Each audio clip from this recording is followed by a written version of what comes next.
coming out with another build demonstration. This one's going to be for the Magma Orb Totem Deadeye.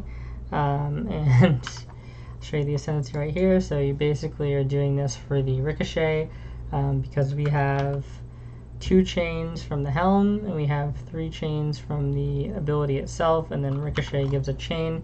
So we have skills chain 6 times, and you deal 10% more damage for each remaining chain.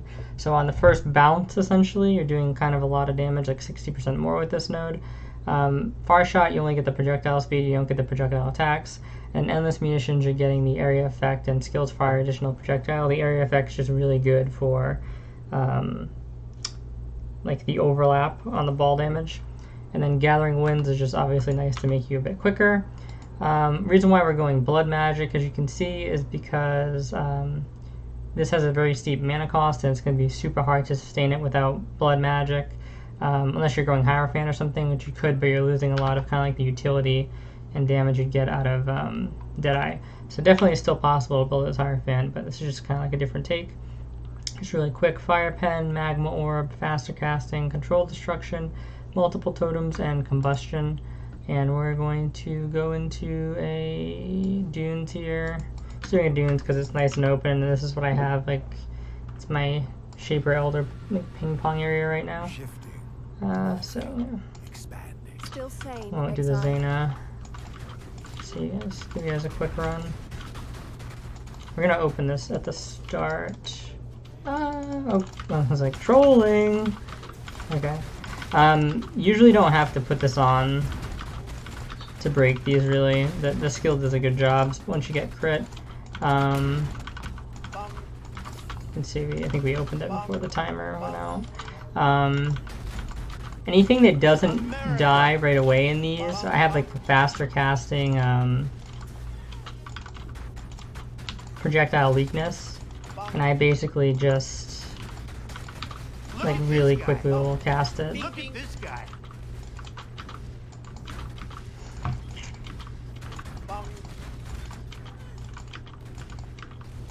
In terms of like the play style, this one's a bit squishier. As you can see, like we don't have a ton of raw health. It's just because it's like super hard to actually get, right?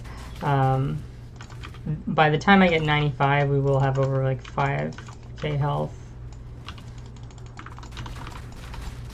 You can see it kills bosses pretty quickly, especially with Vol Righteous Fire. Vol Righteous Fire, I would say, isn't even really needed, but it's going to be super good for you if you're kind of struggling with damage early on, because I feel like this build is definitely one of those builds where it kind of like almost needs all of its points, or not all of them, but quite a few of them, because the problem you end up having is that you're super squishy sometimes because of your gearing choices.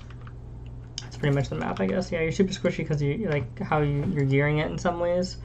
So you need like a bit of life from the tree to compensate from that.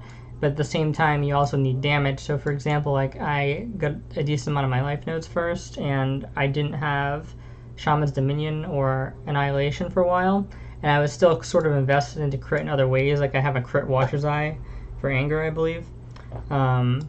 So it felt, you know, a little like meh until I got the crit, and I feel like it feels really good now. And so one way you could circumnavigate that is just to like maybe get like a pen Watcher's Eye or something like that.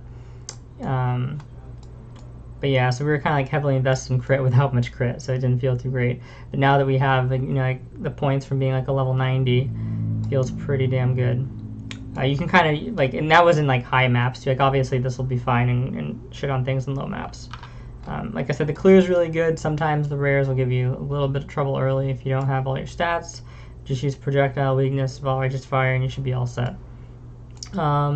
For the timeless, we're using a Supreme, so we're using the Chittis jewel here. And we put it here because we got the 2 notables that are right here. I got 80% spell damage and 50 to lightning resistance, which allows me to drop lightning res on a Kika and get 20% increased aura effect, which is relatively cheap because the rings are cheap. This is pretty much the tree. Probably just going to be filling out more life. Could go Heart Seeker, Thirst Seeker. You don't really need more crit multi though. Well, it's not like you don't, I mean, you could always use more crit multi, but, you know, I feel like just getting life is more consistent at this point because you're already doing great damage. yeah, I'll just show you the gear really quick. And the neck is really special. This is pretty good. Everything else is like kind of meh. Helm's pretty good, I guess. It can be fossil crafted relatively easily.